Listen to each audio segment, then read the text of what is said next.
falar de apropriação cultural e falar em negritude, não digo que é redundância, né? Mas acaba sendo que, como é que eu posso colocar? Sem ser ofensiva, né? Porque assim, a gente vê muito no nosso dia a dia, muita coisa que é da cultura negra, que é do nosso passado, da nossa referência, da nossa ancestralidade, está colocada aí para as pessoas como muito comum, mas que não é uma pessoa negra fazendo. Porque se for, por exemplo, um negro fazendo, aí vai ter uma outra conotação, vai ter uma outra, né? Um outro enfrentamento, inclusive pela sociedade, né? Ela vai acabar aceitando isso de uma outra forma. Talvez ela aceita muito bem quando se trata de um branco fazendo ou imitando, né? Mas quando é um negro de fato ou uma pessoa negra que tem a propriedade para isso, então essa pessoa acaba sendo rejeitada ou ressachada, dependendo do que seja necessariamente, né? A gente vê muito disso no universo religioso, por exemplo. Eu não sou das religiões de terreiro, tenho uma formação, inclusive, cristã, fui criada numa Assembleia de Deus, aquela história toda. Depois resolvi vir para o catolicismo, hoje não tenho nenhuma vivência religiosa nesse sentido, mas assim, eu vejo muito quanto as pessoas aceitam, né? Quando é um branco falando de determinadas coisas, e principalmente nessa questão da religiosidade, as pessoas até têm um certo estranhamento, né? Mas assim, por ser uma pessoa branca, nossa, como essa pessoa, né? Pra frente, como ela é evoluída e tal. Mas quando é uma pessoa negra de fato falando e colocando da sua vivência, da propriedade que tem nisso, então de fato essa pessoa precisa ser demonizada. Então assim, até nisso a gente precisa avaliar, né? Como é que as pessoas veem, né? Do ponto de vista religioso, ou do ponto de vista cultural, quanto determinadas danças, determinadas coisas são aceitas se uma outra pessoa quiser, mas se for uma pessoa negra, né? Então assim, a gente precisa pautar isso. E uma coisa que tem me chateado bastante é, por exemplo, eu abri esses dias uma revista e tinha lá um editorial de moda e que tinha algumas atrizes globais com turbantes e aquela coisa toda, então todo mundo elogiando, eu vi várias matérias no Facebook falando a respeito e tal, né? Mas assim, quando é ao mesmo tempo uma mulher negra que coloca o seu turbante com todo o significado que tem, né? Não só do ponto de vista estético, mas também religioso, o quanto as pessoas não compreendem, quanto as pessoas apontam. Então isso para mim é um exemplo claro de apropriação cultural, de quando ele é aceito para uma parcela branca da população porque é moda, e de quando a gente tem determinadas restrições de usar por ser necessariamente uma coisa que remeta, né, à nossa cultura diretamente. Então nesse sentido é bem, me traz essa necessidade de refletir. Ontem a gente estava fazendo uma discussão a respeito do encontro de crestas cacheadas. E aí passou alguém vestido de uma determinada forma, que alguém que estava no grupo olhou e disse, isso cabe, mas passou uma outra pessoa, uma pessoa negra, da mesma forma disse, isso não cabe. Então assim, né? Como é que a gente vai dizer que uma determinada pessoa pode ou não fazer uma coisa, e aí depois ficou bem claro, porque era exatamente pela questão da pele, pela tonalidade da pele, né? Porque aí está aí exatamente a questão do colorismo, né?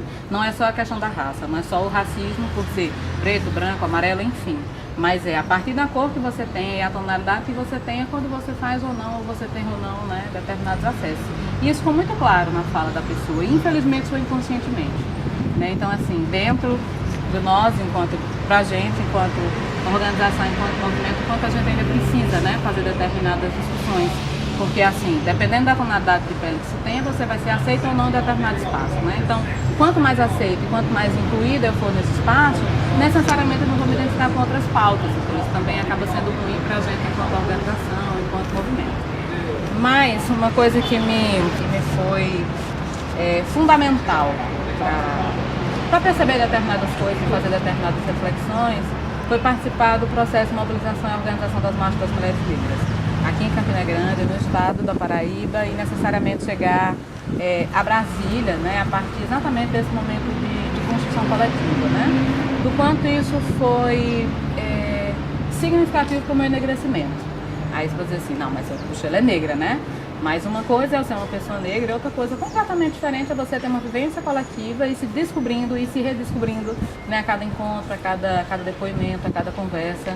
Então assim, nós passamos momentos maravilhosos juntos, assim, sofremos muito, Sofremos muito do ponto de vista de ouvir o depoimento de determinadas mulheres, de ouvir determinadas vivências, de perceber que isso aconteceu com você em uma determinada fase da vida e que não necessariamente você compreendeu que aquilo era racismo ou colorismo, como queira, né?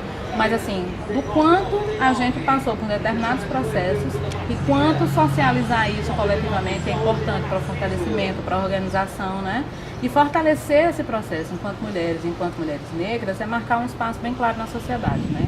É impossível a gente não fazer a reflexão de que somos a maioria das mulheres, das pessoas pobres, né, do país, somos as maiorias mais expostas à violência, somos as maiorias envolvidas necessariamente em casos de estupro, de abortamento inseguro, né, dessa falta de acesso à educação, à segurança, à saúde pública de qualidade. Então, assim, quando a gente senta em coletivo e começa a discutir isso, perceber, né, o que nos irmana e o que a gente tem que pôr juntas, né, fortalecer esse processo, acaba sendo uma aprendizagem. Então, eu digo que eu sou Joselene, uma pessoa antes e uma pessoa depois desse processo de organização e mobilização da marcha, né.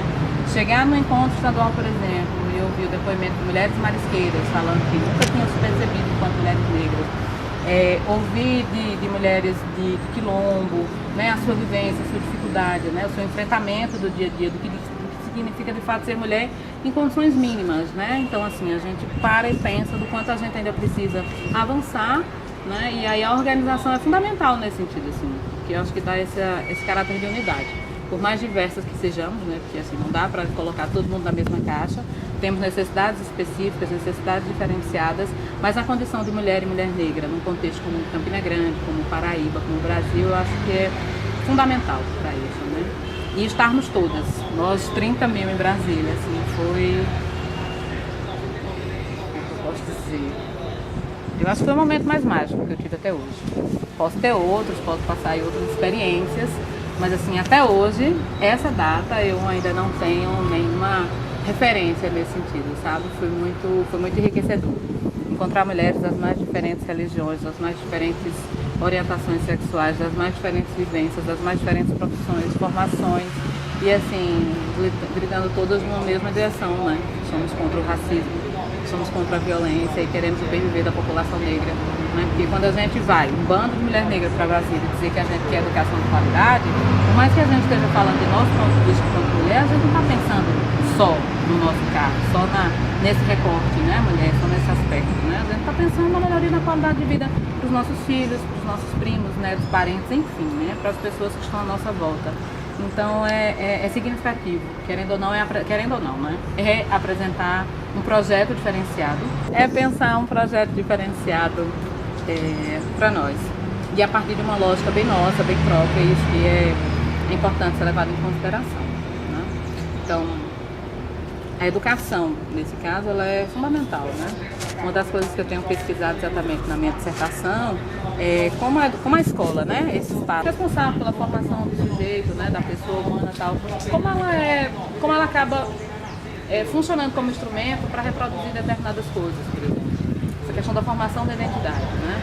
Do quanto a escola acaba colocando todo mundo igual, mas sem que necessariamente faça determinados cortes. Nós somos iguais, tá? Nós somos iguais a um determinado limite. Tem acessos que eu tenho, que na verdade tem acessos que eu não tenho, que uma pessoa branca vai ter. Então, assim, se a gente não começar a discutir isso da escola, né? Se a gente não começar a pontuar a contribuição da população negra para a formação histórica desse país, a gente de fato vai ainda acabar caindo nesses clichês, né, nesse racismo que está tão entranhado, tão enraizado na nossa cultura, mas que a gente precisa começar de algum ponto, né? Eu acredito que a escola é exatamente esse espaço de fortalecimento, né, pensando a educação como essa ferramenta, né, de fato, que possa moldar as mentalidades.